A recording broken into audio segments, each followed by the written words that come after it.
পারা কোরআন যদি নাযিল না করতো, শুধুমাত্র কেবলমাত্র একমাত্র পৃথিবীর মানুষ যদি সূরা আসরের উপরে আমল করত, আল্লাহ রাব্বুল আলামিন তার জন্য জান্নাত ওয়াজিব করে দিত। চিল্লায়ে বলেন সুবহানাল্লাহ।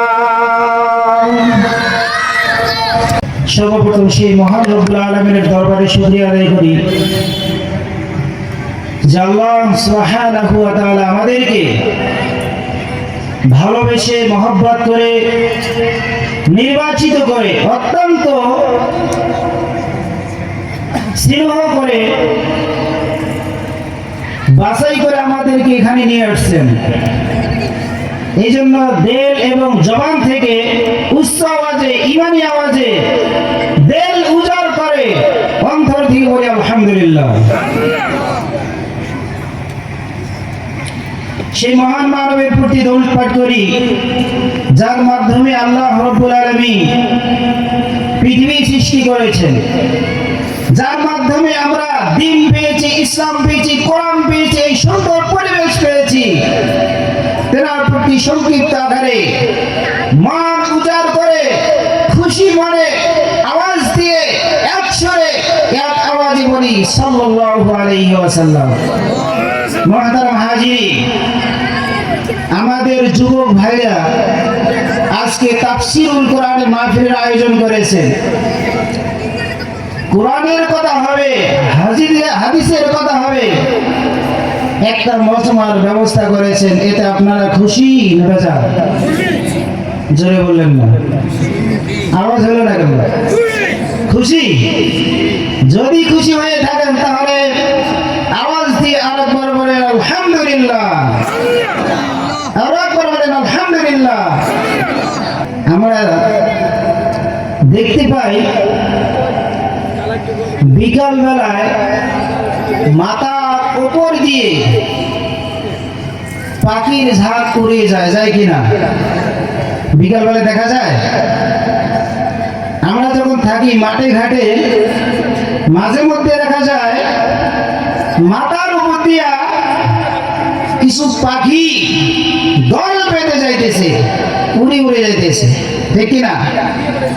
আমরা বুঝি যে এই পাখিগুলো অনেক দূর গেছিল খাবার আহরণ করার জন্য। কিসের জন্য ভাই? সবাই বলেন, কিসের জন্য? খাবার আহরণের জন্য। এরপরে আমাদের প্রায় বাড়িতে মুরগি আছে, হাঁস আছে, হাসি আছে কিনা? মুরগি আছে, হাঁস আছে। এই মুরগি এবং হাঁসগুলাকে আমরা ফজরের পরে ছেড়ে দিই, ছেড়ে দিই না? কাজে কোথায় গেল আমরা কি দেখি? কোন মুরগির খোঁজ খবর আমরা নেই, নেই না। যার যেখানে ইচ্ছা তাই সেখানে খাইতেছে। কোন মুরগি কোন সময় আগ্রা দেওয়ার প্রয়োজন হয় যে কত দূরে গেছে আমরা সকালবেলায় করিও না। যখন ছাড়ি দেই তখন বলি বেশি দূরে যাস না, বলি ভাই, বলি না। কারণ কি? জোয়ার যখন খাওয়া শেষ হয়ে গেছে সময় হলে কোথায় চলে আসবে? বাড়ি চলে আসবে। এরপর দেখেন মুরগি যখন সারাদিন খানা খায়, খাবার খায়, এরপরে চলে আসলো। এই মুরগিটাকে হাসি লক্ষ্য করছেন? হাসিয়ে ভাষায় ঢোকে ভাই? হাসিয়ে ভাষা ঢোকে না, হাসিয়ে ভাষা ঢোকে না। আসি কিছুক্ষণ ঘোরাফেরা করে, বাড়িতে কি করে?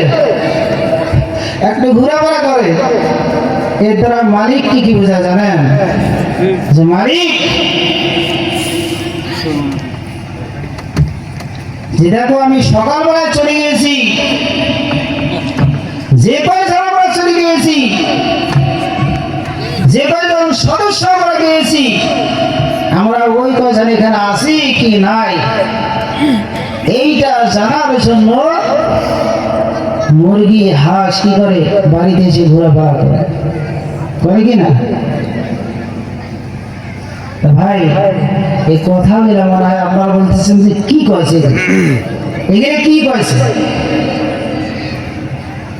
এরপরও বেশি আর উদাহরণ দেব না যেহেতু সময় কম। একবার আপনি ভাবি দেখেন তো, আপনি আর আমি কোথায় থেকে আসছি? আপনি আর আমি কার কাছ থেকে আসছি? আর আমাকে আর আপনাকে কোথায় যেতে হবে, কার কাছে যেতে হবে? এই দিন একবার চিন্তা করছেন?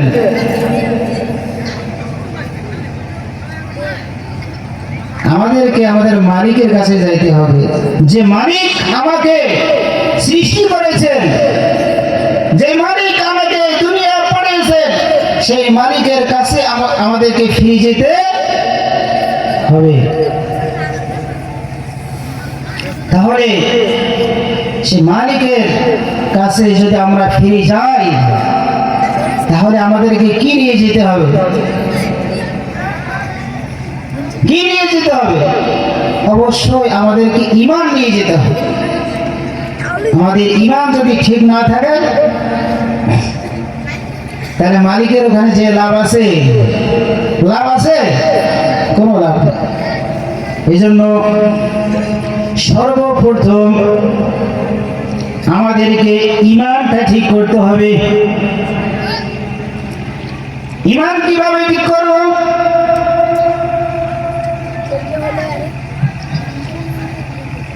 সূরা আসরের তাফসীর যদি কোনো ব্যক্তি পড়ে, সূরা আসরের তাফসীর যদি কোনো ব্যক্তি যদি জীবনের মধ্যে ফিট করে নেয়, আমাদের একজন ইমাম শাফিঈ রাহমাতুল্লাহি আলাইহি বলেছেন, 30 পারা কোরআন যদি নাযিল না করতো, শুধুমাত্র কেবলমাত্র একমাত্র পৃথিবীর মানুষ যদি সূরা আসরের উপরে আমল করত, আল্লাহ রাব্বুল আলামিন তার জন্য জান্নাত ওয়াজিব করে দিত। চিল্লায়ে বলেন সুবহানাল্লাহ।